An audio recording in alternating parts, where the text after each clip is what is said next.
हे फ्रिक्स, स्वागत है आप लोगों का हमारे चैनल में। आज हम लोग इस वीडियो में बात करेंगे मार्वल मल्टीवर्स में मौजूद कुछ ऐसे आयरन मैन के बारे में। आयरन मैन के जो वेरिएंट्स मल्टीवर्स के सबसे पावरफुल आयरन मैन है, और जिनमें से एक आयरन मैन तो हमें मल्टीवर्स ऑफ मैडनेस में दिखने ही वाला है, जो है टॉम क्रूज का सुपीरियर आयरन मैन। और इसके अलावा और कोई आयरन मैन दिखे या ना दिखे, कॉमिक्स में इससे भी ज्यादा पावरफुल आयरन मैन है, जिनमें से कुछ तो मेन यूनिवर्स के भी है। और जब बात आ ही गई है सुपीरियर आयरन मैन की, तो शुरू उसी से करते हैं। पहला सुपीरियर आयरन मैन, यह है अर्थ TRN 517 का घमंडी, बैडएस, स्टाइलिश और one of the dark iron man, जो पावरफुल तो है मगर उसके करतूतें उसे वो बनाती है जो ओरिजिनल आयरन मैन दोबारा कभी नहीं बनना चाहता था। मतलब एक बुरा घमंडी बिजनेसमैन पर्सन, एक ऐसा बुरा पर्सन जो अपने बिजनेस के लिए अपने एक्सट्रीमिस्ट वायरस से लोगों के इमोशन, शरीर और चेहरे से खेल सकता है, और जरूरत पड़ने पे लोगों को डराता भी है, क्योंकि ये अपने आप को समाज का माई बाप समझता है। और ये आयरन मैन हमें दिखा था एक्चुअली एक्सेस इवेंट के बाद, जब ज्यादा सुपर हीरोज थोड़े विलन्स बन गए थे, और उन्हीं में से एक ये भी था जो इंटेलिजेंट होने के साथ साथ बेपरवाह और अपने ही फायदे के बारे में सोचने वाला घमंडी था। और इसे एक बहुत ही पावरफुल आयरन मैन बनाने के पीछे हाथ इसके साथ ही दिमाग और इंटेंस कैरेक्टरिज्म का तो है ही, मगर उसे और भी पावरफुल बनाती है उसका एंडो सिम्बियोटिक आर्मर। उसका एक ऐसा यूनिक सिल्वर कलर का आर्मर जिसे बनाया गया था सिम्बियोटिक बायोमास से इंस्पायर्ड होके, जो ऑलमोस्ट एक वेनम सूट की तरह था। और ये टोनी की सबसे खास और यूनिक सूट्स में से एक है, जिसके पास सिम्बियोटिक एबिलिटीज तो था ही, और एज आयरन मैन आर्मर काफी अलग अलग फीचर्स भी थे, और ऊपर से ये काफी स्टाइलिश भी दिखता था। अब हालांकि टोनी की सबसे पावरफुल सूट तो नहीं है, मगर इसकी खासियत और कैपेबिलिटीज ऐसी है जो शायद और किसी आर्मर में नहीं। और सुपीरियर आयरन मैन का यही सूट और उसकी इंटेंस कैरेक्टरिज्म ही इसे one of the most powerful iron man बनाती है। एंड नेक्स्ट आयरन गॉब्लिन, और ये है अर्थ 19919 से, जिस आयरन मैन को देखा गया था 2011 की the spider island story line में। और नाम से आप लोग समझ ही गए होंगे, ये एक ऐसा आयरन मैन है जो ग्रीन गॉब्लिन फॉर्मूला के कॉन्टेक्ट में आके बन गया था द क्रेजी आयरन गॉब्लिन। और ये वर्सन आयरन मैन का one of the most powerful version होने के साथ साथ सबसे क्रेजी वर्सन भी है, जिसके पास टोनी की इंटेलिजेंट दिमाग, high tech Stark technology, Iron Man के आर्मर्स, वेपनरी, ये सब तो है ही। साथ ही में वो गॉब्लिन सिरम के कारण बिना आर्मर का भी बहुत ज्यादा स्ट्रॉन्ग और पावरफुल पर्सन है, with super strength, super durability, super reflexes, super stamina और सुपर हीलिंग फैक्टर भी है। और एक ऐसा आयरन मैन है जिसे कैप्टन अमेरिका कह नहीं सकता कि बिना आर्मर के तुम हो क्या, क्योंकि वो बिना आर्मर का भी कैप्टन के बराबरी का स्ट्रेंथ रखता है। और अगर टोनी के पास एबिलिटीज, दिमाग और गॉब्लिन की ताकत और क्रेजीनेस अगर काफी नहीं हो, तो ऊपर से इसके पास एबोनी ब्लेड भी है। जी हाँ, ब्लैक नाइट का वही एबोनी ब्लेड जो नल का हिस्सा बना था, और जिसके इस्तेमाल से ही गॉड द गॉड बूचर ने ना जाने कितने गॉड्स को मारा था। और इसका एक झलक हम लोग इटर्नल्स में देख ही लिया है। और जिन लोगों को अंदाजा नहीं, बता दूं कि एक करप्टेड ब्लेड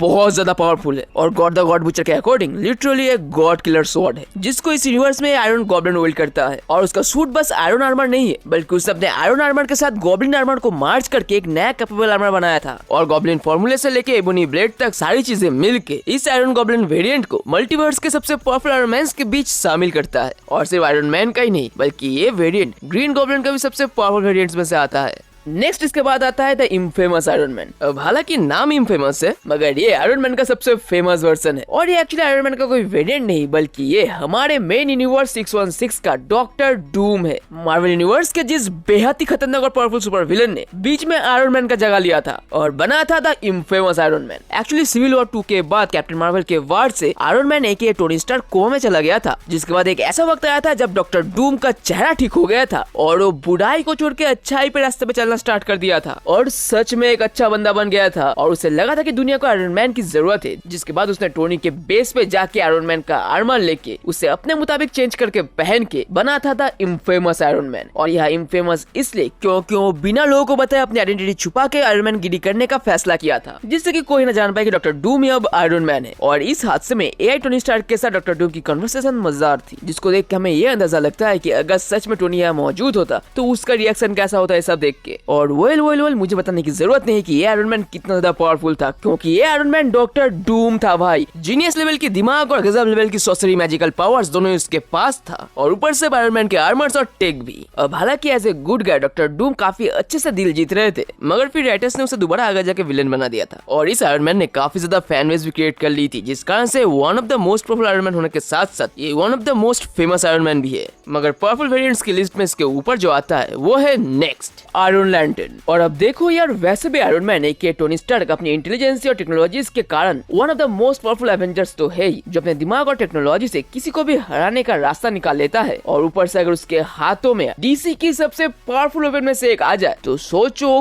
कितना ताकतवर हो जाएगा। और नाम से आप समझ ही गए होंगे कि यह बात हो रही है ग्रीन लैंटर्न रिंग की। और ये वेरिएंट एक्चुअली एक एमलगम वर्जन है, ग्रीन लैंटर्न और आयरन मैन का हाइब्रिड है, जो हमें दिखा था साल 1997 की डीसी मार्वल क्रॉसओवर में। जहाँ हुआ ये था कि डीसी और मार्वल के कैरेक्टर्स फ्यूज होकर नए कैरेक्टर्स बन गए थे और जन्म हुआ था कुछ नए नए एमलगम कैरेक्टर्स के, जैसे dark claw, doctor strange, fate, Thorion etcetera etcetera. और डीसी की ग्रीन लैंटर्न रिंग जो अपने विल पावर से कुछ भी फॉर्म कर सकता है, कुछ भी कर सकता है। डीसी की सबसे ताकतवर हथियारों में से एक जब मार्च हो जाता है आयरन मैन के आर्मर से, उसके दिमाग से, उसके टेक से, तब वो बन जाता है द आयरन लैंटर्न। मगर यह कॉन्सेप्ट किसी रिंग का नहीं था, बल्कि इसका पूरा आर्मर ही ग्रीन लैंटर्न पावर रखता था, जिस कारण से इसका पूरा आर्मर ही लिटरली पूरा कैरेक्टर ही एक पावर हाउस था। मगर सिर्फ आयरन मैन और ग्रीन लैंटर्न की कैपेबिलिटीज के अलावा भी इसके कुछ अमेजिंग हट कैपेबिलिटीज भी थी, जैसे टाइम ट्रेवल, स्पेस में दूर दूर टेलीपोर्ट होना और टेलीपैथी भी, जो सारी चीजें इसे one of the most powerful variant बनाती है। और इसके ऊपर नेक्स्ट है आयरन हैमर एके इन्फिनिटी वर्ब्स आयरन मैन। और ये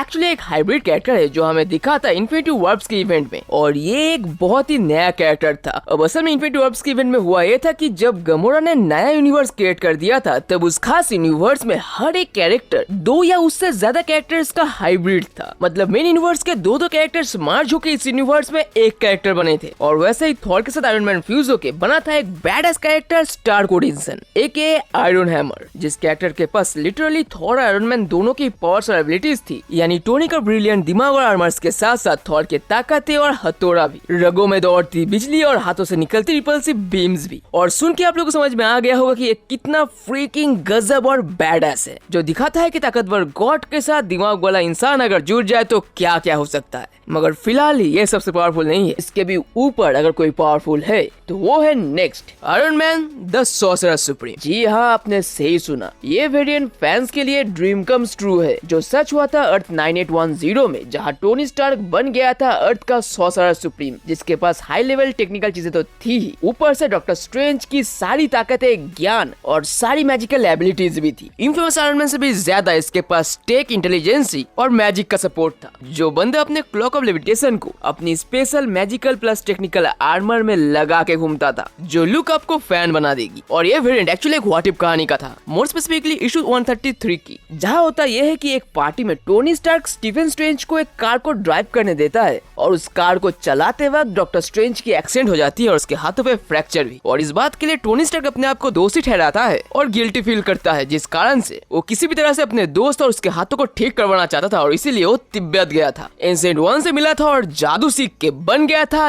इस यूनिवर्स का सॉर्सरर सुप्रीम। जिसके बाद वो आगे जाके अपने मैजिक को अपने स्टार्क टेक्नोलॉजी और आर्मर के साथ मर्ज करके बन गया था एक ऐसा आयरन मैन जिसके पास सॉर्सरर सुप्रीम की पावर्स है। सॉर्सरर सुप्रीम की नॉलेज, एबिलिटीज, पावर्स, ज्ञान और साथ में टोनी स्टार्क की इंटेलिजेंसी, दिमाग, वेपनरी, टेक्नोलॉजीज, आर्मर्स, ये सभी चीजें मिलके इसे मेरे मुताबिक पूरे मल्टीवर्स में आयरन मैन का सबसे स्ट्रॉन्गेस्ट वेरिएंट बनाती है, जो उसे किसी भी नॉर्मल सॉर्सरर सुप्रीम से भी ज्यादा पावरफुल बनाती है। मगर ये मेरा थॉट है, आपको क्या लगता है? कौन है आपके मुताबिक सबसे स्ट्रॉन्गेस्ट आयरन मैन? बताना जरूर। और हाँ, इन सारे आयरन मैन के अलावा भी कुछ और आयरन मैन के वेरिएंट्स है जो इतने तो पावरफुल नहीं है, मगर वो भी one of the strongest variants में से आते हैं, और उनको भी मैं पार्ट 2 में इंक्लूड करूंगा। और तब तक के लिए अगर आपको मल्टीवर्स में डॉक्टर स्ट्रेंज के सबसे पावरफुल वेरिएंट्स के बारे में जानना है तो ऊपर वाली वीडियो में क्लिक कीजिए, और अगर आपको सबसे स्ट्रॉन्ग स्पाइडरमैन के बारे में जानना है तो नीचे वाली वीडियो आपके लिए है। तो फिर मिलेंगे अगले वीडियो में मजेदार कंटेंट के साथ, और तब तक के लिए स्टे ट्यून, स्टे सेफ, अपनी फैमिली का ख्याल रखना और दूसरे के अच्छे काम में मदद करना, because you are a freaking superhero.